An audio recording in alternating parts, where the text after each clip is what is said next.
Shalom, selamat malam, saudara-saudara yang dikasihi Tuhan Yesus Kristus.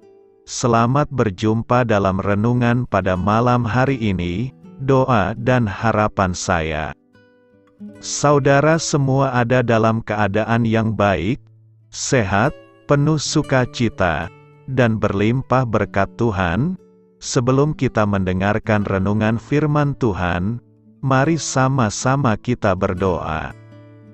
Bapa kami yang di sorga, Bapa dalam nama Tuhan Yesus Kristus, Bapa yang baik, Tuhan yang selalu mengasihi dan peduli kepada kami bersyukur untuk berkat kemurahan Tuhan.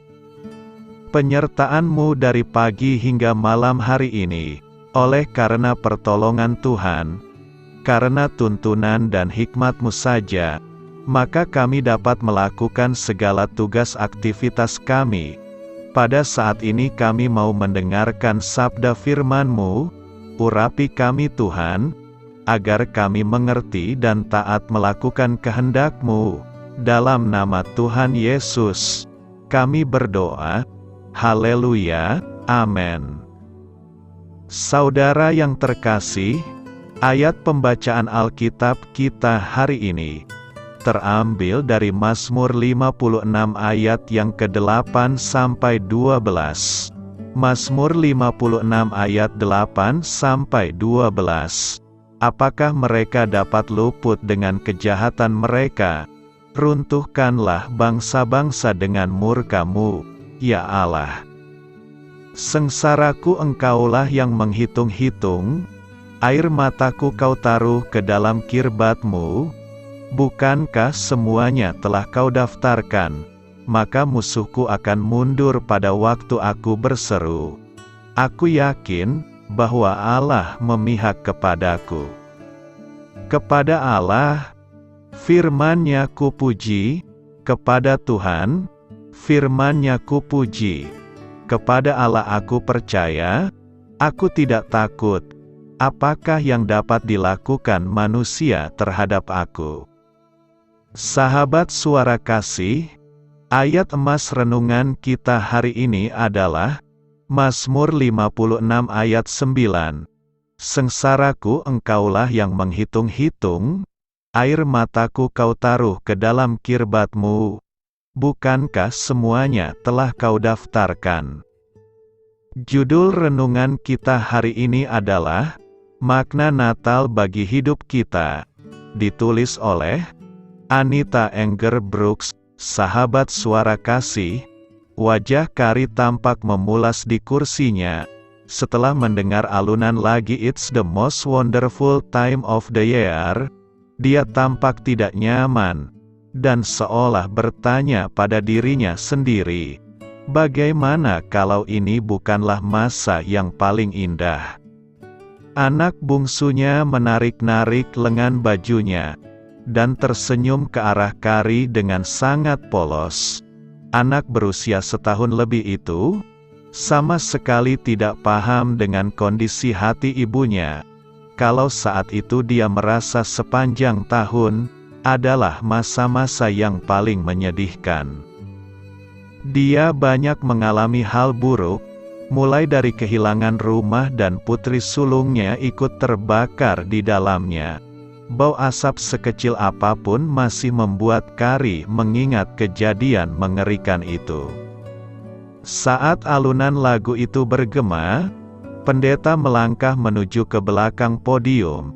Dengan senyum penuh kasih, dia menyampaikan, Natal bukanlah waktu yang indah untuk semua orang. Apakah sang pendeta bisa membaca pikiran Kari? Karena saat itu, dia memang sedang menghadapi masa sulit. Lalu sang pendeta melanjutkan, tetapi Tuhan punya hadiah bagi semua orang yang merasakan patah hati di tahun ini. Di terjemahan baru Mazmur 56 ayat 8 kita diingatkan, sengsaraku Engkaulah yang menghitung-hitung, air mataku Kau taruh ke dalam kirbat-Mu. Bukankah semuanya telah Kau daftarkan? Lalu putri kecil Kari merengek dan mengadu, "Mama, jari-jariku terluka." Kari menunduk setelah menyadari bahwa dia meremas tangan Angnya yang berusia 4 tahun. Dia lalu mengusap kulit yang memerah itu dan berbisik, "Maaf sayang." Lalu pendeta melanjutkan, "Banyak yang menderita karena hal-hal yang tidak akan pernah bisa mereka lupakan. Tapi banyak orang seringkali tidak mengerti bahwa Tuhan sendiri sudah lebih dulu mengalaminya. Bayangkan kesedihannya ketika dia kehilangan satu-satunya anaknya, Tuhan Yesus Kristus, yang berkorban untuk orang yang tidak tahu terima kasih seperti kita." Perlahan Kari merasa tetesan air mata jatuh di pipinya, karena dia benar-benar tahu bagaimana perasaan kita. Tuhan mampu menghibur kita di tempat-tempat menyakitkan kita. Dan di 2 Korintus 1 ayat 4, dia mendorong kita untuk mengikuti teladannya, saat kita diberitahu bahwa dia menghibur kita untuk setiap masalah kita, jadi kita juga bisa menghibur orang lain. Saat mereka menghadapi masalah, kita bisa memberi mereka penghiburan yang sama, seperti yang Tuhan berikan kepada kita, kata pendeta. Dengan mata berkaca-kaca, Kari memandang ke deretan kursi di depannya. Dia memperhatikan seorang ibu muda yang baru kehilangan bayi laki-lakinya saat melahirkan. Setelah ibadah selesai, Kari mendekati ibu muda tersebut. Dia memandang wanita itu sama seperti dirinya, hidup dalam luka. Tapi saat itu, dia tertantang untuk membagikan pesan Natal, seperti dalam khotbah yang dia dengar.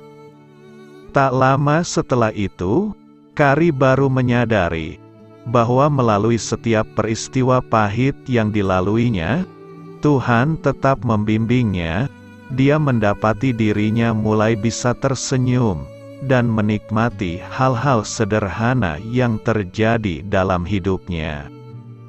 Kari dan wanita muda itu memang tidak akan bisa melupakan luka yang mereka alami, tapi mereka menghargai pengorbanan Tuhan Yesus untuk hidup mereka, bahwa itu adalah hadiah kasih karunia yang sudah mereka dapatkan, dan yang bisa mereka bagikan kepada orang lain.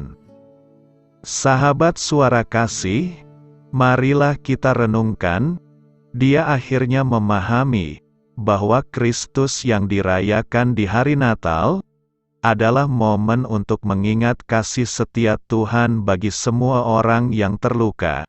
Kalau orang lain memandang Natal sebagai momen yang paling indah, maka bagi Kari itu adalah momen yang paling berarti. Amin. Tuhan Yesus memberkati.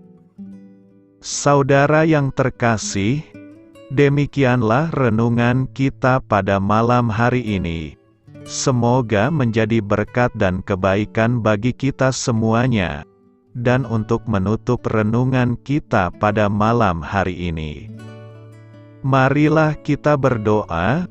Bapa kami yang di sorga, Bapa, di dalam nama Tuhan Yesus Kristus, kami bersyukur Bapa, karena Engkau memberikan begitu banyak berkat di dalam hidup kami. Ajarlah kami Bapa, untuk selalu mengucap syukur kepadamu setiap hari. Terima kasih juga Bapa, untuk pertolongan, penyertaan, dan juga atas berkat-Mu. Kami berbahagia dan bersyukur Bapa, atas kebaikan Tuhan di dalam hidup kami. Terima kasih untuk penyertaan-Mu Bapa, di sepanjang hari yang telah kami lewati. Hingga pada malam hari ini, kami boleh bersyukur lagi di hadapan-Mu Bapa, melalui doa dan renungan malam hari ini. Terima kasih untuk firman-Mu pada hari ini Tuhan. Kami mau belajar dan terus belajar tentang firman-Mu. Firman-Mu yang menguatkan dan meneguhkan iman percaya kami. Firman-Mu yang mengubahkan kehidupan kami. Kami mau melakukan firman-Mu Bapa, di sepanjang kehidupan kami, agar kami menjadi kuat, berjalan bersama dengan Engkau. Terima kasih Bapa, untuk nafas kehidupan yang masih Engkau berikan. Kami mau pakai kehidupan kami, untuk hormat dan kemuliaan nama-Mu. Kiranya Engkau selalu memberkati hidup kami, keluarga kami, sanak saudara kami, daerah tempat tinggal kami, bangsa dan negara kami, pemerintah-pemerintah kami. Biarlah semuanya dalam perlindungan-Mu Bapa, dan jadilah sesuai kehendak-Mu yang terbaik, di dalam hidup kami. Bapa, hamba berdoa untuk saudara-saudara kami, yang sudah mendengarkan renungan pada malam hari ini. Biarlah yang saat ini sedang mengalami sakit penyakit, pergumulan masalah, kebutuhan ekonomi, kiranya Engkau jamah, sembuhkan dan pulihkan kehidupan mereka. Berkati perekonomian mereka, serta berikan jalan keluar, di setiap masalah kehidupan yang sedang mereka hadapi.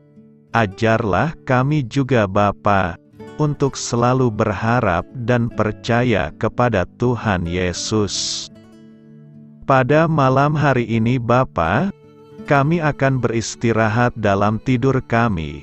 Kiranya Engkau sertai dan lindungi kami di sepanjang malam ini, sehingga kami boleh bangun besok pagi, dengan tubuh yang sehat, kuat, serta diberkati Tuhan. Terima kasih Bapa, inilah yang menjadi doa dan permohonan kami. Dalam nama Tuhan Yesus, kami berdoa. Amin.